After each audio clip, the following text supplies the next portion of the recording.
பயந்து கொண்டிருக்கக்கூடிய ஆன்மீக சக்திகளை வெளிக்கொண்டுவதற்கு இது ஒரு நல்ல ஒரு வாய்ப்பாக, நல்ல ஒரு களமாக அமைத்து நம்மளை போன்ற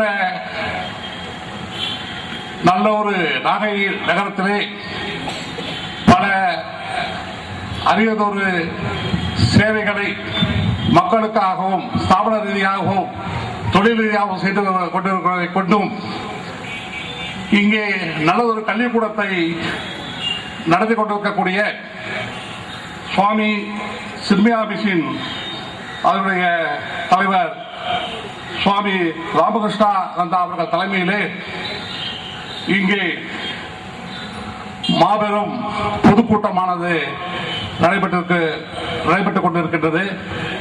இதற்கு முன்னணியாக பாரத இளைஞர்கள் எப்படி நம்முடைய பண்பாட்டிலும் கலாச்சாரத்திலும் நம்முடைய முறையே என்ன, நாம் வாழ்கின்றதே வாழ்க்கையே ஒரு கலாச்சாரம், பண்பாடு, விஞ்ஞானம், மெய்ஞானம் எல்லாமே நம்முடைய ரத்தத்தில் உரியதுதான். அந்த அடிப்படையிலேயே ஒரு மனிதனுடைய எடுத்துக்காட்டாக எப்படி வாழ வேண்டும், ஒரு மனிதன் எப்படி சமுதாயத்திலே பணியாற்ற வேண்டும், உலகுக்கே ஒரு எடுத்துக்காட்டாக எப்படி திகழ வேண்டும் என்ற ஒரு அடிப்படையிலே நம் தமிழ்நாட்டிலே இந்த ஆன்மீக சொற்பொழிவுகள், ஆன்மீக நெறிகள், கருத்துக்கள் அந்த நாத்திகவாதிகளால் எதிர்ப்பு குரல் கொடுத்திருக்கின்ற காலத்திலேயே வாரியார் சாமிகள் தொடர்ந்து RBS மணியன் போன்றவர்கள் எல்லாம் அதை தாக்கி பிடித்து எங்கேயோ வந்து கொண்டிருக்கிறார்கள். இன்றைக்கு பல இளைஞர்கள் எல்லாம் இன்றைக்கு அதை திரும்பி பார்க்கின்ற விதத்திலும், நடுத்தர வயதில் இருப்பவர்கள் அதை புரிந்து கொள்கின்ற விதத்திலும் அமைந்திருக்கிறது என்று சொன்னால் அது மிகையாகாது. RBS மணியன் அவர்கள் இந்த பாரத பூமியினுடைய பெருமைகளை சுதந்திரத்துக்கு முன்பு புராண காலம் தொட்டு அவர்கள் சொல்லக்கூடிய பல விளக்கங்களை அண்ணன் பரமானந்தம் அவர்கள் சொல்வதை போலவும் நான் பல தொலைக்காட்சியிலே அவருடைய சொற்பொழிவை கேட்டிருக்கின்றேன். அந்த அருமையான பாக்கியம் இங்கே இந்த விழா கமிட்டி மூலமாக அமைத்து தந்ததற்கு அவர்களுக்கு முதலில் நன்றி தெரிவித்துக் கொண்டு, இந்த நிகழ்ச்சியிலே என்னை கலந்து கொண்டு பேசுவதற்கு வாய்ப்பளித்த வெள்ளையந்தி அவர்களுக்கும் தம்பி ஆதிமுருகன் அவர்களுக்கும் முதலில் நன்றியை தெரிவித்துக் கொண்டு, பாரதம் என்பது ஒரு பயங்கர எடுத்துக்காட்டு. அதாவது எடுத்துக்காட்டு என்று சொன்னால் வாடுகின்ற முறை இப்படித்தான், இங்கிருந்தான் எல்லாமே உலகுக்கு எடுத்து சென்றிருக்கின்றது என்பதை சில வரிகளில் சொல்லி, ஏனால் பெரியவர்கள் எல்லாம் பேச இருப்பதால் என்னோட வரிகளை நான் முடித்துக் கொள்கின்றேன். நம்மிடம் இருக்கக்கூடிய குருகுல கல்வி முறையிலிருந்து நாம் பண்டமாற்று முறையை ஆரம்பித்த காலத்திலிருந்தும் ஒவ்வொன்றும் நம்மிடம் எவ்வளவு பரந்த மனப்பான்மை, பரோபகாரம், அடுத்தவருக்கு உதவி செய்தல் போன்ற மாபெரும் மாட்சிகளையும் தன்மைகளையும் கொண்ட ஒரு மக்களாகத்தான் இந்த பாரத பூமியில இருந்தவர்கள் இருந்திருக்கின்றார்கள். அன்னையினுடைய வெள்ளையினுடைய ஆதிக்கம் உள்ளே புகுந்த பிறகு நம்முடைய கண்டு கடங்காத அளவுக்கு அடக்க முடியாத பல செழிப்புகளை எல்லாம் கொள்ளையடிப்பதை நோக்கமாக கொண்டு கிழக்கிந்திய கம்பெனி என்ற பெயரிலே நாம் பாரதத்திலே பூண்டு அரிய பெரிய செல்வங்களை சுரண்டுவதோ மட்டுமல்லாமல் இந்த மக்களை நமக்கு அடிமையாக எப்படி படுத்துவது. அமர்ந்திருக்கும் போற்றுதலுக்குரிய ஐயா ரவிச்சந்திரன் அவர்களை பாராட்டுகிறோம். அதைத் தொடர்ந்து இந்த நல்லதோர் நிகழ்ச்சி மலர்ந்து மனம் வீசி கொண்டு இருக்கிறது. இதற்கு நாங்கள் வேறுகளாக இருப்போம் என்று மேடையிலே அமர்ந்திருக்கும் போற்றுதலுக்குரிய கீச்சாங்குப்பம் பகுதியை சேர்ந்த சகோதரர் செந்தில் அவர்களே மற்றும் ஆர் கணேசன் வெங்கடாச்சலபதி பில்டர்ஸ் அவர்களே, நாகை நகரத்திலே ஆடை உலகில் அதிசயித்துக் கொண்டிருக்கும் திரு மூரா ராஜகோபால் அவர்களே, முட்டம் முன்னாள் ஊராட்சி மன்ற தலைவர் திரு விஜயராஜ் அவர்களே, உங்களை எல்லாம் வணங்கி காலத்தின் அருமை கருதி அடுத்ததாக பாரதியுடைய ஒரு கவிதை வரி, கல்வி இல்லாதது ஒரு ஊரை தீக்கு இரையாக மடுத்தல், அப்படி பாரதி வசைபாடுவார். ஆகவே அறியாமை எங்கே இருக்கிறதோ அங்கே நீ போய் பணி செய்ய வேண்டும். இது விவேகானந்தருடைய வாக்கு. அதற்காக தனது படிப்பை முடித்துவிட்டு பிரம்மச்சாரிய விரதம் ஏற்று திருச்சி, கோயமுத்தூர் போன்ற பகுதிகளில் அறியாமையை அகற்றும் விதமாக கல்வி கூடங்களை திறந்து அது கலாச்சாரம் சார்ந்த படிப்பாக உருமாற்றி இப்பொழுது நாகப்பட்டினம் பகுதிகளிலும் பாரத தேசத்தின் சிந்தனை ஒவ்வொரு இளைஞர்களுடைய உடம்பிலும் செல்ல வேண்டும் என்பதற்காக நமது பகுதியில் இருந்து பணி செய்து கொண்டிருக்கும் வேந்தனும் துறவுக்கு துரும்பு என்பது போல துறவு விரதம் ஏற்று சமுதாய பணி செய்து கொண்டிருக்கும் பூஜைக்குரிய சுவாமி ராமகிருஷ்ணானந்த அவர்களை பேச அழைக்கின்றோம். அதற்கு முன்பாக நமது பாரத தேசத்தின் கடந்த கால சரித்திரத்தில் வாழ்ந்த மகான்கள், தேசபக்தர்கள், அவர்களை பற்றிய குறிப்புகள், விவேகானந்தருடைய சம்பந்தப்பட்ட பாரதி, அம்பேத்கர், வஉசி போன்ற எண்ணற்றவர்களின் கருத்து ஒப்பிடுதலோடு ஒரு புத்தகம் வெளிவர இருக்கிறது. அந்த புத்தகத்தை போற்றுதலுக்குரிய பூஜைக்குரிய சுவாமிஜி அவர்கள் வெளியிட அந்த முதல் பிரதியை போற்றுதலுக்குரிய சிறப்புரை செய்வதற்காக வந்திருக்கும் மணியன்ஜி அவர்கள் பெற்றுக் கொள்வார்கள். அதை தொடர்ந்து தலைமை உரை இருக்கும். இப்பொழுது புத்தக வெளியீட்டு விழா.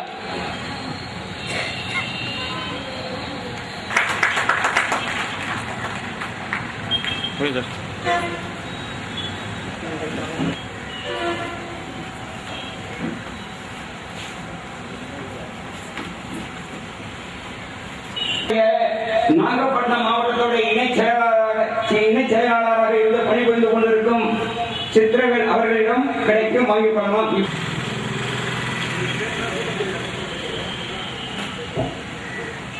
இந்த மண்மீதில 39 வருடங்கள் தான்.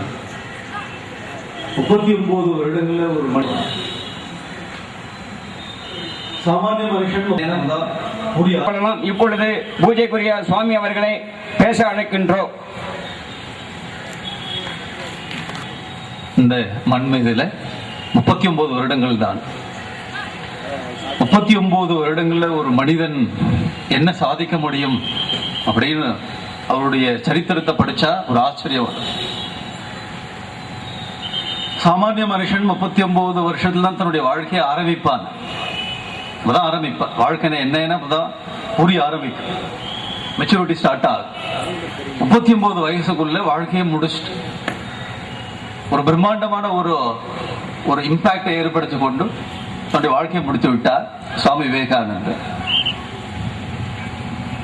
இந்தியாவை பொறுத்தவரையும் ஆன்மீக பூமி, புண்ணிய பூமி அப்படின்ற ஒரு பேர் உலகம் முழுக்கும் இருக்கிறது. சாது சன்னியாசிகள் துறவிகள் எடுத்துக்கொண்டால் 2ஆ பிரிச்சுக்கலாம். கிபி, கிமு அப்படின்னு நம்ம இந்த வரலாற்று காலங்களை பிரிக்கிறோம் பாருங்க, அதை போல பிரிக்கலாம். சுவாமி விவேகானந்தருக்கு முன், சுவாமி விவேகானந்தருக்கு பின்பு அப்படின்னு பிரிச்சுக்க. அப்படி ஒரு துறவுக்கு ஒரு வீரத்தன்மையை கொடுத்தவர் சுவாமி விவேகானந்தர். அவருக்கு முன்னாடி வாழ்ந்தவர்கள்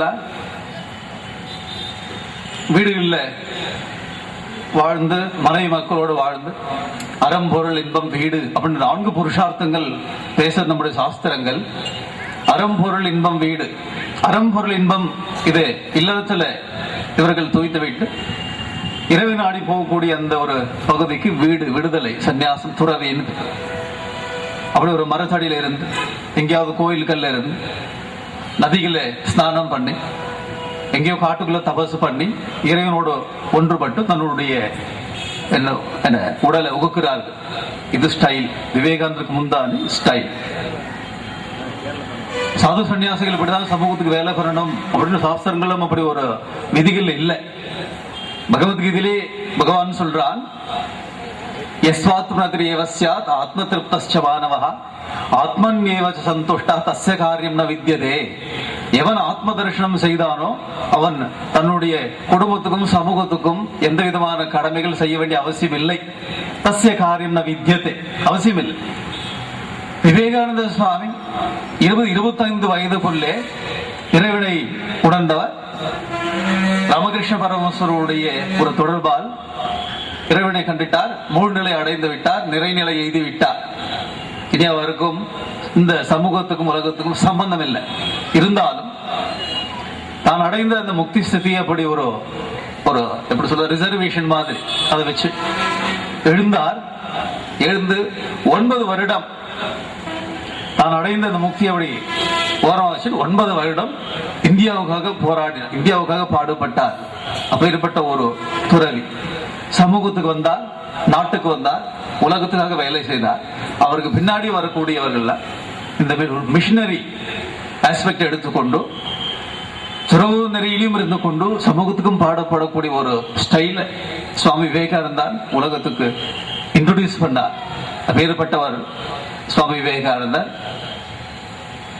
ஒரு சமூகம் இல்ல ஒரு வீடு, வீட்டில் இருக்கக்கூடிய மனிதர்கள் எவ்வளவு நாட்கள் தூங்க முடியும், எவ்வளவு நேரம் தூங்க முடியும்? இந்த மாதிரியான ப்ரோக்ராம் ஒரு ஆன்மீக சொற்பொழிவு எவ்வளவு நேரம் தூங்குவாங்க எங்களுக்கு தெரியும். ஒரு 1.5 மணி நேரம் ப்ரோக்ராம் அப்படின்னா 1/2 மணி நேரத்துக்கு அப்புறம் தூங்க ஆரம்பிச்சிருவாங்க. நாங்களாம் நடத்தும் போது அப்படி இருக்கோம். 1/2 மணி நேரம் ஃப்ரெஷ்ஷா இருப்பாங்க, 1/2 மணி நேரத்துக்கு அப்புறம் தூக்கம் வந்து ஆரம்பிச்சு. அப்புறம் ப்ரோக்ராம் முடியும் பொழுது தூக்கம் கலைஞ்சிடும். ஒருவேளை சப்ஜெக்ட் அவ்வளவு ஹெவியா இருந்தா 1 மணி நேரம் தூங்கலாம், இல்ல 5 மணி நேரம் தூங்கலாம், 20 மணி நேரம் தூங்கலாம். ஆச்சரியம் பாருங்க, ஒரு சமூகம் 1000 வருடங்கள் தூங்கி கொண்டிருந்துக்கிறது. 1000 வருஷம் ஒரு சமூகம் தூங்கிறது பார்த்திருக்கீங்களா? கேள்விப்பட்டிருக்கீங்களா? அது யாரு, எந்த சமூகம் அப்படி தூங்கியது? இந்தியா. நாம எல்லாம் 1000 வருஷம் தூங்கி இருக்கோம். அப்படி ஒரு தமோ குணம், இருட்டு, அப்படி ஒரு அஜ்ஞானம். 700 வருடங்கள் முகலாயருடைய ஆட்சி, அடித்தான வெளியில் அடி, வெளியடி. 300 வருடங்கள் பிரிட்டிஷ்கார வந்தா அவன் ஆட்சி பெறா, அவன் உள்ள இன்ஜெக்ட் பண்ணிட்டு ஒரு மனிதனை வெளியிலிருந்து அடிக்கும் பொழுது சில காயங்கள் ஏற்படும், அதை சரிப்படுத்திக் கொண்டுக்கலாம். 700 வருடம் அடித்தார்.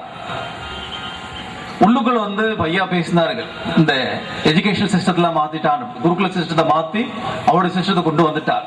அதுபோல் உள்ளுக்குள்ள கலாச்சாரத்தை நாசப்படுத்தி விட்டார்கள். 300 வருடங்கள், கிட்டத்தட்ட 1000 வருடங்கள் எதிர்த்து கேட்காம அப்படியே புழுங்கி புழுங்கி புழுங்கி புழுங்கி அப்படியே இருந்தோம். அப்பொழுதுதான் இந்த பாரத மாதாவுடைய ஒரு அருள் பாரு, கருணை. எப்ப எல்லாம் ரொம்ப க்ஷீணிச்சு போறதோ அப்போல ஒரு மகாத்மா எழுந்துக்குவார். அந்த 1000 வருடங்கள் தூங்கி கொண்டிருந்த நம்ம தட்டி எழுப்புறதுக்கு ஒருத்தர் வரணும். தட்டி எழுப்பக்கூடிய சாத்விகமா இருக்கக்கூடாது, பயங்கரமானவரா இருக்கணும். ஒரு நெருப்பு பிழம்பு போல ஒரு அவதாரம், அதுதான் சுவாமி விவேகானந்தர். சுவாமி விவேகானந்தர் சொன்னாலே, அவர்களுடைய அந்த வடிவத்தை பார்த்தாலே ஒரு நோஞ்சான கூட எழுந்துக்குவா. எழுந்து வேஷ தூக்கி கட்டி வேலை செய்யும் ஒரு உத்வேகம் இருக்கக்கூடிய ஒரு வடிவம். நம்முடைய பாரத தேசத்துடைய சரித்திரத்தில் எடுத்து பாருங்க, அதுல ஒரு பெரிய ஒரு டாப் மோஸ்ட் ஒரு பர்சனாலிட்டி எடுத்துக்கொண்டால் சுவாமி விவேகானந்தர். 1000 வருடங்கள் உறங்கி கொண்டிருந்த சமூகத்தை தட்டி எழுப்பியவர் சுவாமி விவேகானந்தர். அங்க பாரு, அவர் வந்த அந்த காலகட்டத்துல 5 வருடங்கள் அவர் இந்தியாவை சுத்தினார். அப்போ அவர் பாப்புலர் ஆகல. 1863ஆம் ஆண்டு அவர் பிறந்தார். 1883 20 வயசுல தன்னுடைய பள்ளி காலேஜ் படிப்பெல்லாம் முடித்து விட்டு ராமகிருஷ்ண பரமஹம்சரிடம் போய் சேர்ந்தார். 20 25 வருடம் ராமகிருஷ்ண பரமஹம்சரோட வாழ்க்கை, ஆன்மீக வாழ்க்கை. கடவுள் உண்டா, நீங்கள் கண்டிருக்கிறீர்களா, கடவுள்னா என்ன, அது ஒரு வஸ்துவா, ஒரு மனிதனா என்ன அப்படி ஆராய்ச்சியில் ஈடுபட்டு 5 வருடங்கள் ஆன்மீக கல்வி பற்றி தேர்ச்சி அடைந்து முக்தியம் அடைந்துட்டார். ஆன்மீக ஒழுங்க உச்சகட்டத்தில் போயிட்டார். ராமகிருஷ்ண பரமஹம்சர் அந்த காலகட்டத்தில் மறைந்தார். 25 வயதிலிருந்து தன்னுடைய 30வது வயது வரையும் 5 வருடங்கள் இந்தியாவை சுத்தி பார்த்தா பாரத தேசம்னா என்ன அப்படின்னு நான் தெரிந்து கொள்ள வேண்டும். சுத்தினார். அந்த சுத்தி பார்க்கக்கூடிய அந்த ஒரு வாழ்க்கை முறைக்கு நம்முடைய சாஸ்திரத்துல பரிவிராஜக சந்நியாசம்னு பேர். அங்கங்க மரத்துல அடியில படுத்துக்கொண்டு கிடைச்சதெல்லாம் சாப்பிட்டு கொண்டு அப்படி வாழ்ந்தார். அவர் ஆரம்பிச்ச முதல் இடம் விஸ்வநாதர் கஷேத்திரம், காசி. அங்கதான் முதல்ல தன்னுடைய பரிவிராஜகத்தை ஆரம்பித்தார் சுவாமி விவேகானந்தர். இமயம் முழுக்க சுத்துறார், வடநாடு முழுக்க சுத்துறார், தென்பக்கம் வருகிறார். தென்பக்கம் வந்து கடைசியில் தென்கோடியில் இருக்கக்கூடிய 3 கடல் சங்கமமாக கூடிய அந்த கன்னியாகுமரி தேவியை தரிசித்து அங்க போய் அந்த பாறையில உட்கார்றார். அந்த பாறைக்கு அவர் உட்கார்ந்த அடுத்த நாள் இருந்தா அதுக்கு பாறை, அந்த பாறைக்கு விவேகானந்த பாறைன்னு பேர். அந்த பாறையில உட்கார்ந்து 5 வருடங்கள் இந்தியாவை சுத்தி பார்த்து பாரத தேசம் முழுக்க சுத்தி பார்த்து வந்து உட்கார்ந்து ஒரு தியானம் செய்தார். 3 நாள் தியானத்துல தனியா இருந்தார். நினைச்சு பாருங்க, கிட்டத்தட்ட 1.5 கிலோமீட்டர் தூரம் தன்னன் தனியா அவர் நீந்தி போனார். பயமா இருக்கு, நம்ம குழந்தைகளை விட்டார், இந்த ஆளை பெருசா வரும்போது தன்னன் தனியாக நீந்தி போறார். வீரத்துறவி 3 நாள் உணவுகள் இல்லாம உறக்கம் இல்லாத தியானத்தில் இருக்கிறார். அப்பொழுது அவர் தியானித்த தெய்வம் என்ன அப்படின்னு நம்ம கேட்டோம் என்றால் காளி தேவி இல்லை. ராமகிருஷ்ண பரமஹம்சருடைய இஷ்ட தெய்வமான காளி தேவி இல்லை. விவேகானந்தருடைய இஷ்ட தெய்வமான சிவபெருமானும் அவர் தியானம் செய்யவில்லை.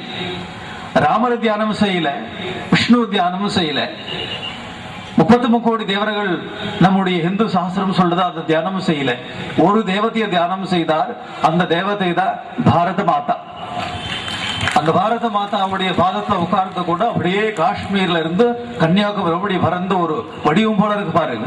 தியானம் செய்தார் 3 நாள். என்ன தியானம் செய்தார்? பாரத தேசனுடைய கடந்த காலம், பாரத தேசத்துடைய நிகழ்காலம், பாரத தேசத்துடைய எதிர்காலம், 3 நாள் தியானம் செய்தார். நமக்கு எல்லாம் கொடுக்கக்கூடிய ஒரு இன்ஃபர்மேஷன் என்ன, உங்களுடைய இஷ்ட தெய்வங்கள்லாம் ஒரு 50 வருடங்களுக்கு அப்படி தள்ளி வையுங்கள், பாரத தேசத்தை தியானம் செய்யுங்கள், அதற்காக பாடுபடு.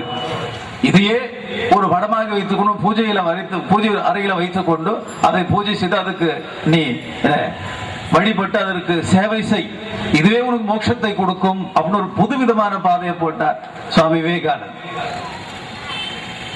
3 நாள் தியானம் செய்து அதை கண்டறிந்தது என்ன அப்படின்னு, நம்முடைய பெருமைகள் என்ன. ஒரு மனுஷன் உலகத்துல வாழும்போது பெருமையான ஒரு ஃபீலிங் இருக்கணும். அந்த பெருமையான ஃபீலிங் இல்லைன்னா ஒரு கூட்டத்துல போகும்போது தாழ்வு மனப்பானம் உண்டாகும். தாழ்வு மனப்பானம் உண்டான ஒரு உத்வேகமான காரியங்களை செய்ய முடியாது, கீழ் நோக்கி போய்கொண்டே இருப்பான். எவ்வளவு பணம் இருந்தாலும் படிப்பு இருந்தாலும் ஒரு சமூகத்துல வந்து பெருமையான ஒரு ஃபீலிங் ரொம்ப ரொம்ப முக்கியம். அதிசூக்ஷ்மமான அந்த ஃபீலிங் இந்தியாவுக்கு அந்த ஃபீலிங் போயிடுது. பெருமையாக வாழ்ந்து இருந்த நாடு போயிடுது. கல்வியில நாம தான் சிறந்தவர்களா இருந்தோம். நாலந்தா யூனிவர்சிட்டி, தக்ஷசலம் யூனிவர்சிட்டி, ஆயிரக்கணக்கான மாணவர்கள் உலகம் முழுக்க வந்து படிக்கக்கூடிய இடம் குருகுல வாசம். அந்த மாதிரி ஒரு கான்செப்ட்ல சொல்லிக் கொடு. சைனால தான் வந்து படிச்சார்கள். கல்வியில நாம சிறந்தது, கலைகளை நாம சிறந்திருந்தோம். நாட்டியமோ பாட்டோ இல்ல வீர விளையாட்டுகளோ கலைகள் நம்ம சிறந்திருந்தோம். அரசியல நாம சிறந்திருந்தோம், சாணக்கியனே சாட்சி. அறிவியல் நாம சிறந்திருந்தோம், ஆரியபட்டா, பாஸ்கராச்சாரியா, ராமானுஜர். அறிவியல் சிறந்திருந்தோம், அரசியல் நாம சிறந்திருந்தோம். ராமர் ஆட்சி பண்ணார். இன்றைக்கு நம்ம சொல்றோம் ராமருடைய ஆட்சி, ராமராஜ்யம். அரசன் அவன் ராமன் தான், பரிபூர்ண ஒரு அரசன். எந்த துறையில எடுத்துக்கொண்டாலும் இந்தியா நம்பர் 1. இந்தியான்னு சொல்றோம், பாரத தேசம்னு பேர். பாரத தேசம் நம்பர் 1 இருந்தது. அதை பார்த்தா இப்போ வாழ்க்கை வாழ்ந்த நாம் ஏன் இப்படி க்ஷீணமாகி போயிட்டோம், ஏன் இப்படி அடிமைத்தனமாகி போயிட்டோம், இப்படி மற்றவர்களுடைய அன்னையுடைய ஆட்சியில நமக்கு இப்படி ஆயிடுது அப்படின்னு யோசிச்சு நான் 5 வருடங்கள் இந்தியாவை சுத்தி பார்த்தேன், பாரத சுத்தி பார்த்தேன். அவ்வளவு ஒரு பாப்புலாரிட்டி அவருக்கு கிடைக்கல. தான் சொல்றத ஜனங்களை ஏத்துக்கல. அப்போ ஒரு மோகம் என்னன்னா, வெளிநாட்டில இருந்து ஒரு செய்தி வந்தால், வெளிநாட்டுக்காரன் ஒருத்தர் சொன்னால் அப்பொழுது காது கொடுத்து கேட்டார்கள் நம்ம மக்கள். இன்றும் அப்படிதான் கதை, இன்னைக்கு அப்படி இருக்கு. அதை புரிந்து கொண்டார் விவேகானந்த சுவாமி. இருக்கக்கூடிய மக்கள்லாம் சேர்ந்து இவருக்கு கொஞ்சம் பணம் கலெக்ட் பண்ணி, அந்த நேரத்தில் சிகாகோ மாநாடு நடக்கிற சமயம், கரெக்டா இவருக்கு 30 வயசு. அவர் சிகாகோ மாநாட்டுக்கு போனோம், தனி ஒருவனாக சென்றார். ஆச்சரியம். அவருடைய வாழ்க்கை சரித்திரத்தை ஒவ்வொரு இந்தியனும் படிக்கணும். அவ்வளவு மனுஷ ஜென்மம் வேஸ்ட். அவருடைய வாழ்க்கை சரித்திரத்தை படிக்காம நம்ம செத்து போயிட்டோம், மனுஷ ஜென்மம் வேஸ்ட். 30வது வயசுல அவர் கிளம்பினார் இங்கிருந்து. அவர் விஷயம் பாருங்க, உலகத்துல பெரிய பெரிய ஐரோப்பிய நாடுகள், அமெரிக்கா, இதுல முதல்ல லண்டன்ல ஒரு உலக கண்காட்சி போட்டார்கள். அதுல 30 லட்சம் பேர் கலந்து கொண்டார்கள். இங்கிலாந்து, லண்டன், அதுல 30 லட்சம் பேர் கலந்து கொண்டவன. பாரிஸ்ல, பிரான்ஸ்ல இருக்கக்கூடிய மக்களுக்கு ஒரு உத்வேகம். லண்டன் மக்களோட நாம ரொம்ப சிறந்தவர்களாக இருக்க வேண்டும், நம்மளும் ஒரு பெரிய கூட்டம் கூட்ட வேண்டும். பாரிஸ், பிரான்ஸ் தலைநகரம் பாரிஸ்ல ஒரு மாநாடு போட்டார்கள். அந்த மாநாட்டில் அவர்கள் கட்டியதான் இந்த ஈஃபில் டவர். 1889 நினைக்கிறேன் ஈஃபில் டவர் கட்டின. லண்டன் மாநாட்டை விட பாரிஸ் மாநாடு சிறந்தது. 3 கோடி ஜனங்களை கூட்டி காட்டினார்கள். அமெரிக்கா இதை பார்த்து கொண்டிருந்தது. லண்டன் மக்கள் கூட்டிட்டார்கள், பாரிஸ் மக்கள் கூட்டிட்டார்கள். இப்ப அமெரிக்காவில் நாமளும் இப்படி ஒரு உலக ஒரு லெவல்ல ஒரு பிரம்மாண்டமான கூட்டத்தை கூட்ட வேண்டும் அப்படின்னு ஒரு காரியத்தை பார்த்து கொண்ட காரணத்தை, அந்த காரணம் கிடைச்சது அமெரிக்கா மக்களுக்கு. கொலம்பஸ் அமெரிக்காவை கண்டுபிடித்து 400வது வருடம்.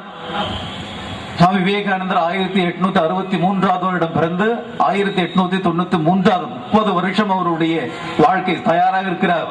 பிரம்மாண்டமான ஒரு சிங்கம், உலகத்தை ஒரு அசைக்க போகிற ஒரு சிங்கமாக தெளிக்கின்ற ஒரு வடிவத்தோடு இருக்கிற விவேகானந்தர். அந்த காலகட்டத்தில் அவர்கள் 400வது கொலம்பஸ் அமெரிக்கா கண்டுபிடித்து 400 ஆண்டு அந்த ஒரு நிகழ்ச்சி செய்ய போகிறார்கள். அப்போ அமெரிக்காவில் அவர்கள் ஏற்பாடு செய்த ஒரு ஆர்கனைஸ் பண்ண ப்ரோக்ராம் என்ன, உலக கண்காட்சி. உலகத்தில் இருக்க அத்தனை மக்களையும், கோடிக்கணக்கான மக்களும் ஈர்த்து அமெரிக்கா சிறந்தது என்றும் இதில் இருக்கக்கூடிய கண்டுபிடிப்புகள் சிறந்தது என்றும் காட்டணும். அப்படி ஒரு காரணத்தை கொண்டு அது வடிவமைக்கப்பட்ட ஆர்கனைஸ் பண்ண ஒரு கண்காட்சி. அந்த கண்காட்சியில் ஒரு பகுதி ரிலிஜியஸ் கான்ஃபரன்ஸ். அந்த கான்ஃபரன்ஸ்ல ஒரு ஆச்சரியம் பாருங்க, எல்லா மதத்துக்கும் இன்விடேஷன் இருந்தது, இந்து மதத்துக்கு மட்டும் இன்விடேஷன் இல்லை. அங்கேயும் நமக்கு இந்த கதி தான் எப்படி இருக்கும் பாருங்க. அதுலயும் தூக்கம் நமக்கு இல்லவே இல்லை. இந்தியாவில இருந்து போன ஒரு 3-4 பேர் போனார், இந்து மதத்துக்கு ஒரு இன்விடேஷன் இல்லை. ராமகிருஷ்ண பரமஹம்சர் இடத்திலிருந்து இவர் ஆன்மீகத்தை கற்றுக்கொண்டு வேறுபட்ட ஒரு சிம்மமாக திகழ்கின்ற துறவி 5 வருடங்கள் இந்தியாவை சுத்தி பார்த்து விட்டு அப்படியே ஒரு பரதேசியவர் அலைந்து கொண்டிருக்கிற நேரத்தில் அங்கிருந்து கேள்விப்பட்டார், சென்னையில் இருக்கக்கூடிய இளைஞர்களா ஒன்று திரண்டு இவருக்கு டிக்கெட் எடுத்து கொடுத்து நீங்க எப்படியாச்சும் போங்கோ அப்படின்னு கப்பல் ஏற்றி விட்டுட்டாங்க. கப்பல் ஏதோ ஒரு டைரக்ஷன்ல போறது, இவர் போறார். ஏதோ சின்ன பசங்களாம் சேர்ந்து என்ன அனுப்பிச்சா போற. ஒரு இன்விடேஷன் இல்லை, ஒரு ரெக்கமெண்டேஷன் லெட்டர் இல்லை. ஆனா அந்த 400வது ஆண்டு புரோகிராம்ல ஆல் ரிலிஜியஸ் மாநாடு விவேகானந்தருக்காகவே ஏற்படுத்தப்பட்டது. தெய்வ அருளால் இன்விடேஷன் இல்லாம போறார். ஒரு கணக்கு கலக்கிட்டார் விவேகானந்தர். அங்க போய் ஜூலையில் ஏற்பட வேண்டிய நடத்த வேண்டிய இந்த புரோகிராம் செப்டம்பருக்கு தள்ளுறார். பல காரணங்களால் செப்டம்பர் 11ஆம் தேதி 1893 தன்னுடைய 30வது வயசுல போற. அப்ப அந்த மேடையில் இருக்கும்போது பிரம்மாண்டமான ஒரு கூட்டம், கொஞ்சம் ஒரு ஹெசிடேஷன் இருக்கு சுவாமி விவேகானந்தர்.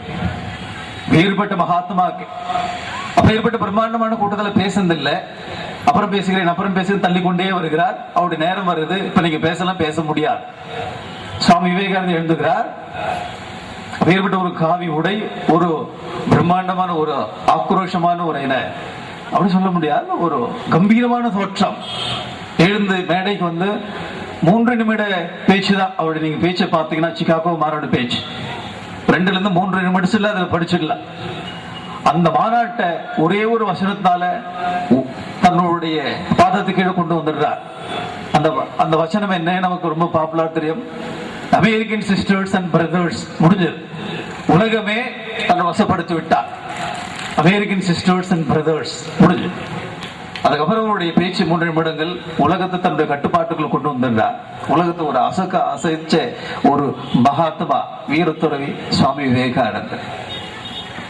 ஒரு இன்ஃபர்மேஷன் என்ன அப்படின்னா, சுவாமி விவேகானந்தருக்கு முன்னாடி இதே அமெரிக்க சகோதர சகோதரிகளை பேசுறது 2 பேர் பேசியிருக்காங்க அதே மேடையில.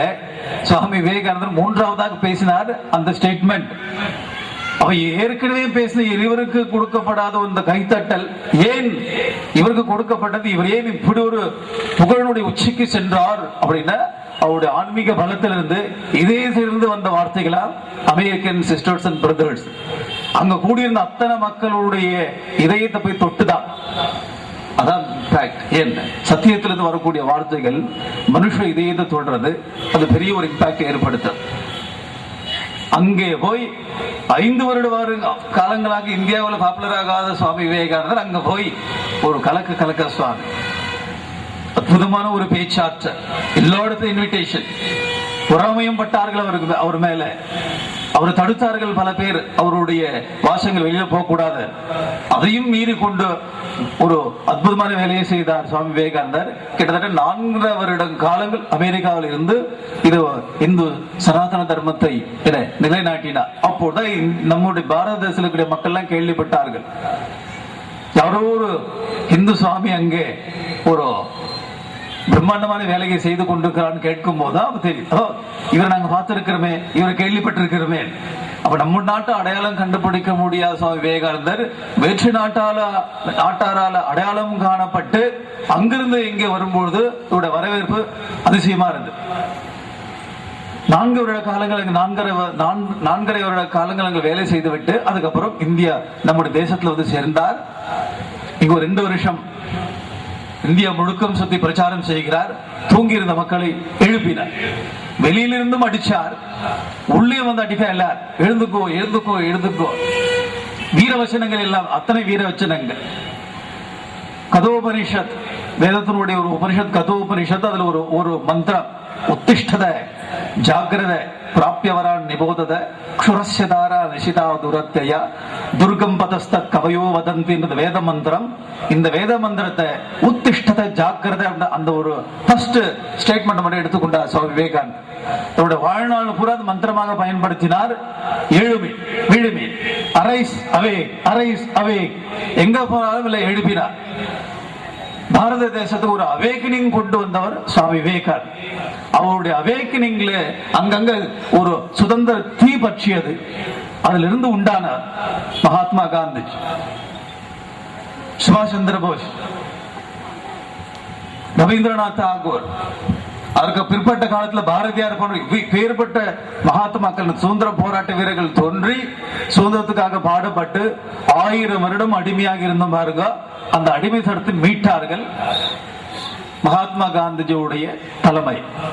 நம்ம சுதந்திரம் வாங்குறதுக்கு ஒரு விதை போட்டவர், ஒரு அக்னி கரலை போட்டவரே சுவாமி விவேகானந்தர் தான். நேரடியா அவர் சுதந்திர போராட்டத்தில் ஈடுபடல, சுதந்திர போராட்டத்துக்கு உண்டான வேண்டிய களத்தை அமைத்து கொடுத்து பல பேரை எழுப்பினார், அவேக்கனிங் உருவாக்கினார் சுவாமி விவேகானந்தர். அப்பேற்பட்ட ஒரு மகாத்மா, ஒரு வீரத்துறவி, தான் இறைவனை அடைந்து அதோடு போயிருக்கலாம், இருந்தாலும் இந்தியாவுக்காக பாடுபட்ட ஒரு மகாத்மா. இந்தியான்னு என்னன்னு தெரிஞ்சுக்கணுமா, சுவாமி விவேகானந்தருடைய வாழ்க்கையை படிங்க. உலக கலாச்சாரம் என்னன்னு தெரியுமா, தெரிஞ்சுக்கணுமா, சுவாமி விவேகானந்தர் படி. இறைவனை என்னன்னு தெரிஞ்சுக்கணுமா, சுவாமி விவேகானந்தர் படி. மனிதன் யாருன்னு தெரிஞ்சுக்கணுமா, சுவாமி விவேகானந்தர் படி. சுவாமி விவேகானந்தருடைய வாழ்க்கை சரித்திரத்தை ஒன்று மட்டும் வாழ்க்கையில் திருப்பி திருப்பி திருப்பி படிச்சு கொண்டிருந்தால் இந்த பிரம்மசக்ஷில என்னென்னலாம் செய்யணுமோ அத்தனையும் தெரியும். அவ்வளவும் அடங்கி இருக்குது அவருடைய வாழ்க்கை. அவருடைய 39 வருட வாழ்க்கை வேறுபட்ட ஒரு 1000 வருடங்கள் உறங்கி கொண்ட அந்த சமுதாயத்தை தட்டி எழுப்பி அது சுதந்திரம் வாங்கி கொடுக்கக்கூடிய அளவுக்கு இந்த மக்களையும் சுதந்திர போராட்ட வீரர்களை உருவாக்கிவிட்டு அற்புதமான ஒரு வாழ்க்கை நெறிய மக்களுக்கு சொல்லிவிட்டு தன்னுடைய 39வது வயதில் தன்னுடைய சரீரத்தை விட்டார். விவேகானந்தர் சொன்ன ஒரு வார்த்தை என்ன, I want to be voice without the body. 100 வருடங்கள் இந்த சரீரம் இருக்கணும் அவசியம் இல்லை. 39 வயசு வாழ்ந்தாலும் என்னுடைய வார்த்தைகள் எந்த இடத்துல எப்படி யாரு கேட்டாலும் அந்த வார்த்தைகள் மனிதனை நல்வழியில் நடத்தும். அப்படி உடலோடு வாழணும்னு அவசியம் இல்லை, நான் வார்த்தைகளால் வாழுகிறேன். வேறுபட்ட மகாத்மா சுவாமி விவேகானந்தர் அவருடைய 150வது இந்த பிறந்த நாள்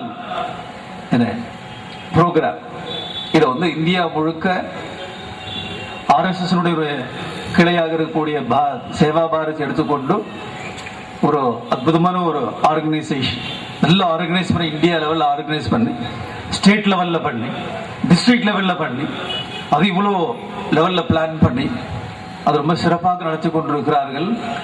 அவர்களுக்கு இந்த நாகப்பட்டினத்தில் இருக்கக்கூடிய இந்த ஒரு டீம் திரு வந்தியத்தேவன் அவருடைய தலைமையில் ரொம்ப சிறப்பாக செய்து கொண்டிருக்கிறார்கள்.